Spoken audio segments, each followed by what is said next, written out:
Bienvenidos a un nuevo video, bienvenidos a Javisame.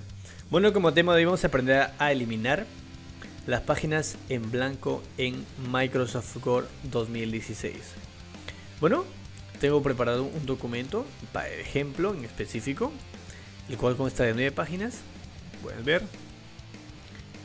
Tenemos la página 2 en blanco, la cuarta tenemos también en páginas horizontales y al final una página vertical.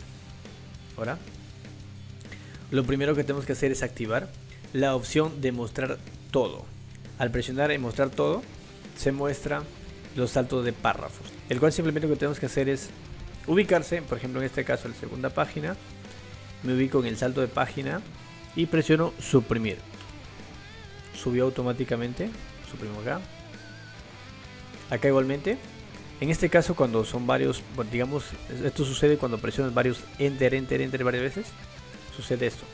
Entonces igualmente, si presionamos suprimir, se va a subir la página siguiente de esta manera. Pero si quiero más rápido, seleccionamos y presionamos suprimir.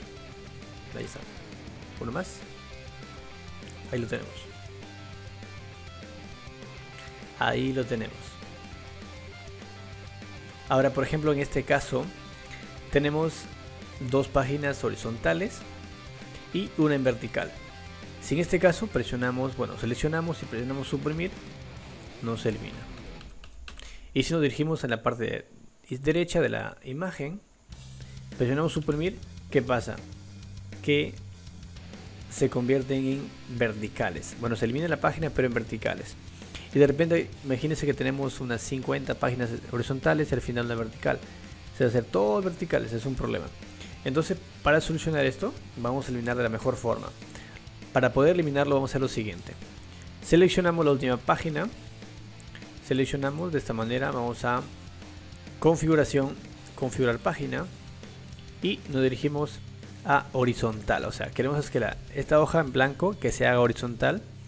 Y aplicar a, vamos a texto seleccionado, presionamos en aceptar de esta manera.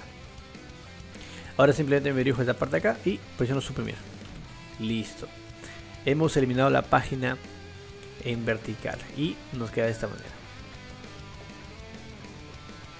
Bueno, eso sería todo el video. Esto fue unos tips muy importantes para borrar o eliminar páginas en blanco en Microsoft Word 2016. Simplemente les invito a suscribirse al canal, compartir en sus redes sociales y nada. Chao, chao.